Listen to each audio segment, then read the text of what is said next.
ಮಂಗಳವಾರ ಮಧ್ಯಾಹ್ನ ಅಂದರೆ ಇವತ್ತಿನ ಮಧ್ಯಾಹ್ನನೇ ಪಾಪುಗೆ ಬ್ಲಿಂಕಿಟ್ಟಲ್ಲಿ ಡೈಪರ್ನ ಆರ್ಡ್ರ್ ಮಾಡಿದ್ದೆ. ಅದು ಕೂಡ ಬಂದಿತ್ತು. ಅವನಿಗೆ ನಾನು ಒಂದು 20 ಡೇಸ್ ಬೇಬಿ ಇದ್ದಾಗಿಂದನೂ ನಾನು ಇದೇ ಬ್ರ್ಯಾಂಡ್ ಅಂದರೆ ಮಮ್ಮಿ ಪೊಕೊ ಪ್ಯಾಂಟೇ ನಾನು ಯೂಸ್ ಮಾಡ್ತಿರೋದು. ಸೊ ಅದು ಸ್ವಲ್ಪ ಚೆನ್ನಾಗಿರುತ್ತೆ ಅಂತ ಹೇಳಿಬಿಟ್ಟು ಇದನ್ನೇ ನಾನು ಕಂಟಿನ್ಯೂ ಮಾಡಿದ್ದೀನಿ. ಇನ್ನು ಮನೇಲಿ ಸ್ವಲ್ಪ ಬಾದಾಮಿ ಮತ್ತು ಗೋಡಂಬಿ ಇತ್ತು. ಸ್ವಲ್ಪ ಬಾದಾಮಿದು ಹಲ್ವಾ ಮಾಡ್ಕೊಳ್ಳೋಣ ಅಂತ ಹೇಳ್ಬಿಟ್ಟು ಬಿಸಿನೀರನ್ನ ಕಾಯ್ಲಿಕ್ಕೆ ಇಟ್ಕೊಂಡು ಬಿಸಿನೀರು ಕಾದಾದಮೇಲೆ ಅದಕ್ಕೆ ಒಂದು ಅರ್ಧ ಕಪ್ ಆಗುವಷ್ಟು ನಾನು ಬಾದಾಮಿನ ಬಿಸಿನೀರಲ್ಲಿ ನೆನೆಸ್ಲಿಕ್ಕೆ ಇಟ್ಕೊಂಡಿದ್ದೀನಿ.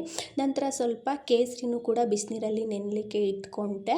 ಒಂದು 20 ನಿಮಿಷ ಆದಮೇಲೆ ನೆನೆಸಿರೋ ಬಾದಾಮಿಲಿ ಸಿಪ್ಪೆ ಎಲ್ಲನೂ ತೆಗೆದು ಸಪ್ರೇಟ್ ಮಾಡ್ಕೊಂಡಿದ್ದೀನಿ. ನನಗೂ ಯಾಕೋ ಸ್ವಲ್ಪ ಸ್ವೀಟ್ ತಿನ್ನಬೇಕು ಅಂತ ಅನ್ನಿಸ್ತಿತ್ತು. ಸೊ ಹಾಗಾಗಿ ಬಾದಾಮಿ ಹಲ್ವಾನ ಮಾಡಿಕೊಂಡೆ.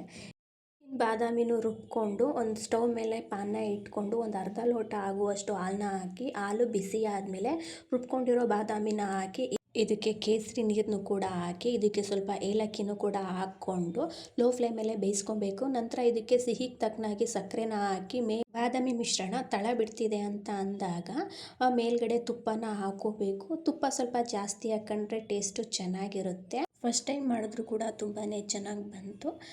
ಇಷ್ಟ ಆಗಿದ್ರೆ ಲೈಕ್ ಮಾಡಿ ಮತ್ತು ನಮ್ಮ ಪೇಜ್ನ ಫಾಲೋ ಮಾಡಿ.